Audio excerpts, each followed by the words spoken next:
Ask a fan what they like about Cyberpunk, and most are going to give you the same answer. Some will talk about the characters and the story, and that makes sense. This is an RPG game. But before I even bothered looking this up to find examples, I could have told you that almost everyone asked would respond with the same word. World. It's Night City. It's this world with these people living these fucked up lives. Since last year, I've been trying to create a very specific version of Cyberpunk 2077. One that takes the deterioration in the story and the themes and puts it in the mechanics. And finally, I'm here to show it to you. Introducing the No Future mod pack. We're starting with the nuke. The Downward Spiral is a mod that makes the story of Cyberpunk into a real threat with real consequence. You pick which timer you want on the mod page, then once you get the relic, the clock is ticking. You get sick, you reach sickness stage 6, your health ticks down until you die and the credits roll. That means if you don't manage your time, you can find yourself at the end of the line with no options, or worse, limited options. My last video was using this mod, but it was an early version that accidentally shortened the timer. That made it into more of a challenge run.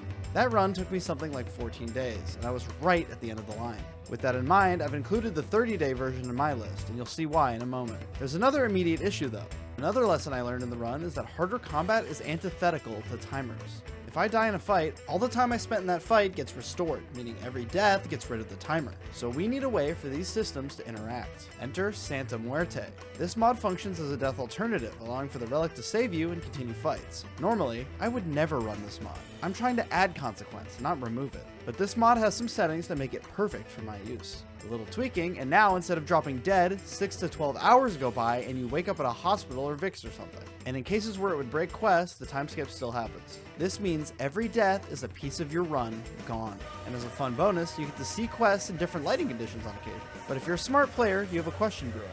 Why wouldn't I just reload my save when I die? You can, but it'll be more punishing thanks to save stakes. This is the best anti-save scum mod I've seen for any game, and that's because of how customizable it is. By default, the mod's in carrot mode. Every 2 minutes without saving, you're rewarded with a 2% bonus to XP and street cred. That caps out at 10 stacks for a total of 20% bonus XP. If you save at an apartment, it's free. If you have max stacks for 10 minutes, you get a free save. This is already a nice incentive to stop you from save scumming. But I'm willing to go without the bonus, so I need the stick.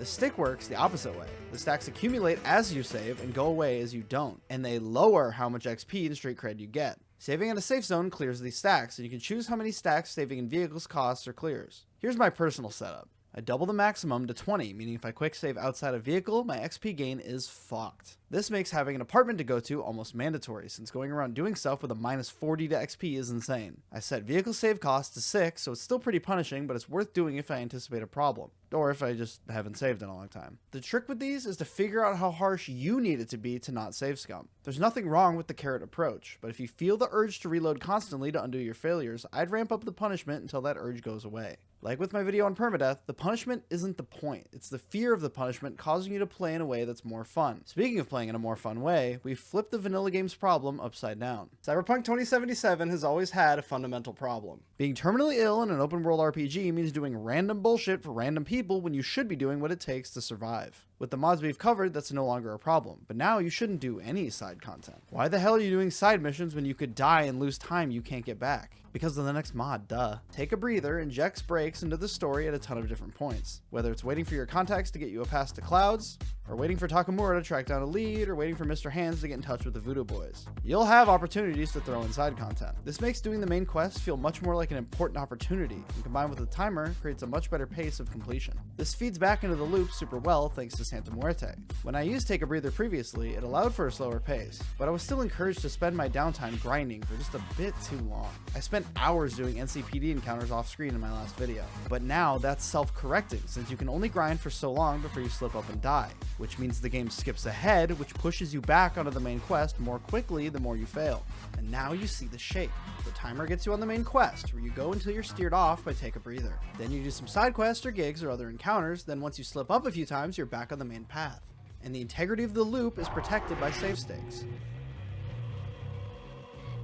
Before we talk about what's in the pack, let's talk about what's there but disabled by default. I really like a lot of the AI mods for Cyberpunk, but the problem is that I'm CPU limited in this game on my 5800 X3D, and if I make the enemy AI any more complex, my computer starts melting in real time. Almost any mod list will recommend Night City Alive, which adds more gang activity to the streets of NC. And while I also love that mod, many enemies around nukes my FPS. The same objection applies to the fairly new mod Emergent Dystopian Oppression. It's got a system where the cops find you that I disable, but combined with a mod we'll cover later, it created some moments that couldn't be achieved without it. EDO creates its own gang heat system, as well as managing police response depending on district, and even allowing Netwatch to come after you for extended quick hack use. These two mods throw in a level of chaos that greatly increased dynamism at the cost of my CPU kind of exploding. Another fairly new mod that's just now hitting its stride is Night City Allies. For a while, mods have allowed for companions to come with you in the open world, but in the last month, NCA has added hireable mercenaries in the world that you physically interact with, along with quest gating of story NPCs as companions with text messages and everything. The mods are included in the pack, see what your system can handle. Staying on the gang interactions, let's talk about a mod I don't disable. They Will Remember. They Will Remember is an extremely detailed and deep overhaul to the non-existent gang reputation of the base game. Starting at the bottom, V can now be identified by gangs and the police.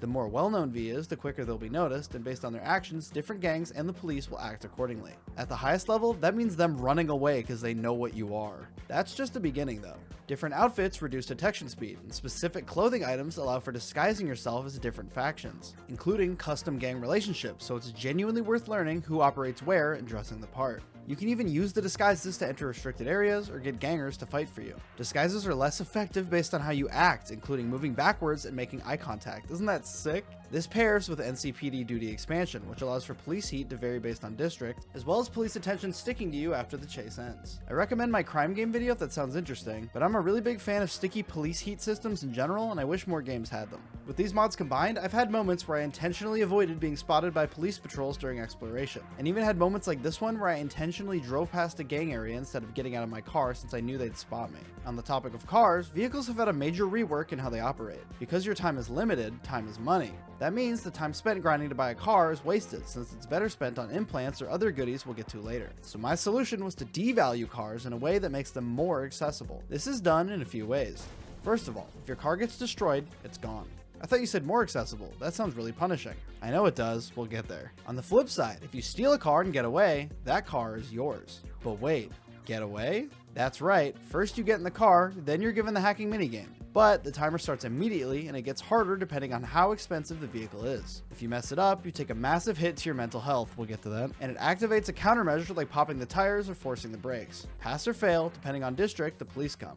After a configurable timer length, if you escape the police, the car is yours to keep. Better cars are in better places with better coverage from the cops. The system also plays well with the way skills and armor interact with high-end cars. There are nice cars in nice areas, but the highest end ones require high skill to steal. And they have bulletproof windshields. Now becoming skilled enough to remove their occupants is a major deal. Dose your risk accordingly, but if you nab a nice set of wheels, enjoy it. And, you know, don't blow it up. Enough about cars, let's talk about my preferred playstyle, stealth. The first no-brainer mod for any stealth player is Stealth Runner. This mod adds rewards for non-lethal and stealthy completion of missions, along with stealth-specific perks like picking pockets, multi-person takedowns, and quiet footsteps. Another great one is Aerial Takedown, which allows for aerial takedowns to be done from any height. Another stealth mod I like is Silent Silencers and Throwing Knives. Ever shoot someone in stealth and despite killing them in 2 shots, they alert the entire area? Not anymore. This one can be a little overpowered depending on the build, so feel free to turn it off if it's too much for you. Speaking of overpowered, net running. Ranged attacks you can do in slow motion and can't miss. Yeah, a little powerful, you think? It also doesn't really feel like hacking. Every hacking movie has the moment. Clickety clackety clickety clackety, I'm in. Even in the tabletop, Cyberpunk has netrunners sticking their ports into walls and fighting ghosts in the shell or whatever before they give you access to stuff. Now, so does 2077. With the mod Much Better Net Running, enemies and equipment within range of access points are added to that network, and you have to either breach an unconscious enemy or access point to unlock your quick hacks. Some people would see how strong net running is and nerf it by making the hacks weaker. That's the wrong way.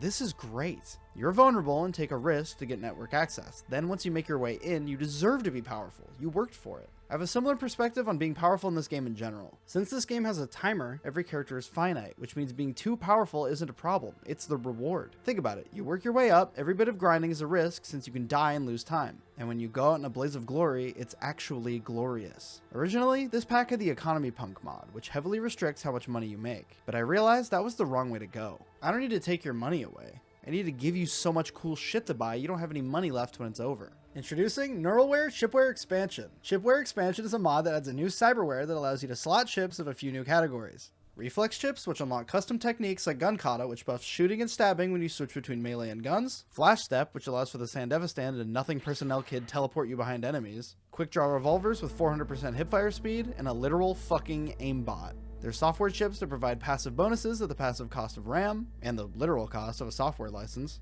Then there's my favorite, training and memory chips to give small bonuses along with unlocking perks, even ones outside your build. I had a stealth net running build but was trying to mix in assault rifles. Then I found a chip that allowed me to get the perk Salt in the Wound, skipping most of an entire skill tree, provided I was able to get enough solo XP points. Prices on these things are high, and you have to attune some of them by engaging with the skill system, which I think is super underutilized in the base game. A money sink item that allows for more specialization while encouraging you to switch up your playstyle is a massive W in my book.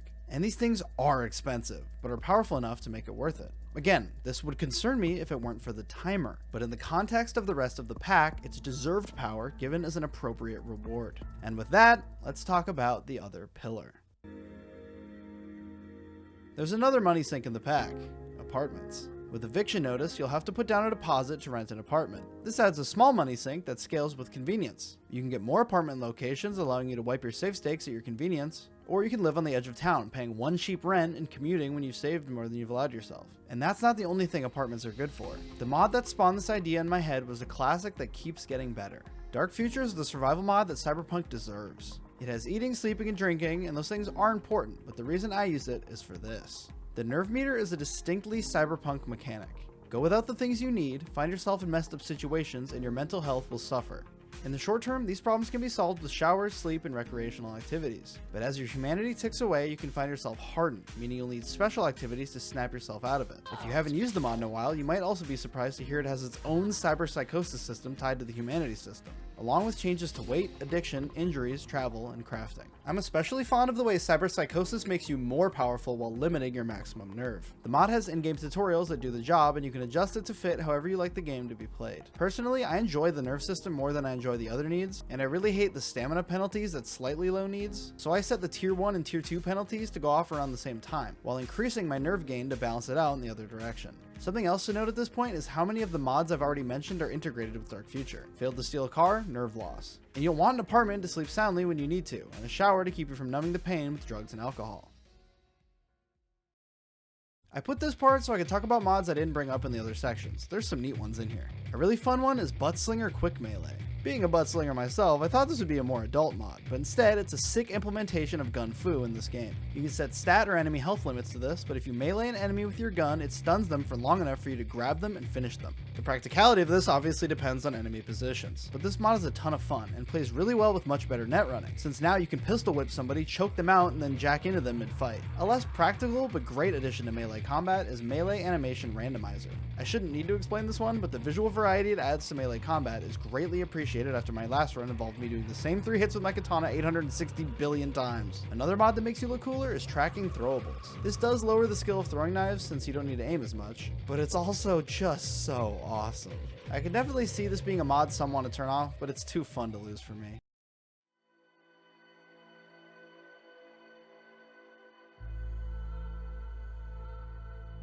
Another issue I have with Cyberpunk is its first act. I think on a first playthrough it's good, but it's not very replayable, and I've replayed a lot more than I want to think about. The Phantom Liberty start is a good way to skip past it, but it has another problem. It starts you at level 15 and gives you a bunch of money and a load of free gear. To solve that, I use the mod Phantom Liberty New Game Stats. This lets you select how many points you get at the beginning, and it lets you set your money to 0. When you start your game up, you'll be late on rent because of eviction notice, so now you start with a mission.